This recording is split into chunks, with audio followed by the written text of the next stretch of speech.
தேர்தலுக்கு முன் திமுக கூட்டணியில் அங்கம் வகித்த காங்கிரஸ் இப்போது அதிக சீட்டுகளில் ஜெயித்த தாவேகாவுடன் சென்றுவிட்டது. இதனால் திமுகவினர் ஆத்திரத்தில் உள்ளனர்.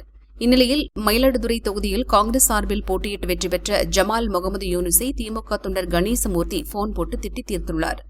அதேபோல மயிலாடுதுறை காங்கிரஸ் எம்பி சுதாவையும் போனில் அழைத்து வசைப்பாடினார். ஹலோ, வணக்கம்.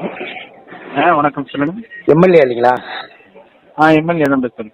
வணக்கங்க. நான் மறைவுலேருந்து மோதிரம் போட்டுருப்பல கணேசமூர்த்திங்க. சொல்லுங்க. நான் உங்களை கடுமையாக ஜெயிக்க வச்சிருந்தீங்களா? நாங்கள் எவ்வளோ உழைச்சிருப்போம். சரி சொல்லுங்க. இல்லை, எவ்வளோ உழைச்சிருப்போம். எவ்வளோ வேதனை எங்களுக்குலாம். அசல்ட்டாக போயிட்டீங்க.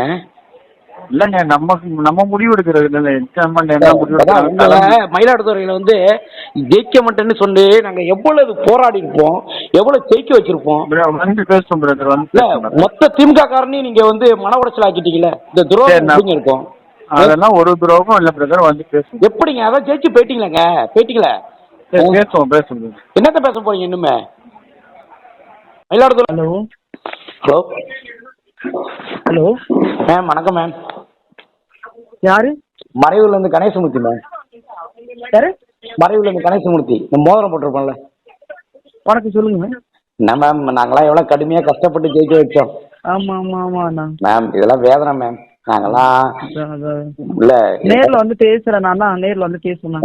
உங்க மேல உங்களையே நாங்க எவ்வளவு கஷ்டப்பட்டு ஜெயிக்க வச்சோம். எங்களுக்கு எல்லாம் ரொம்ப கஷ்டமா இருக்கு. ஆமா இல்ல, எங்களெல்லாம் கண்ணீர். இல்ல, நாங்க எவ்வளவு கடுமையா இப்போ உள்ள சூழ்நிலை நாங்க ஜெயிக்க வச்சோம். எங்களால முடியல மேம். உண்மையாவே எங்க தளபதி தோத்ததே ரொம்ப முடியல.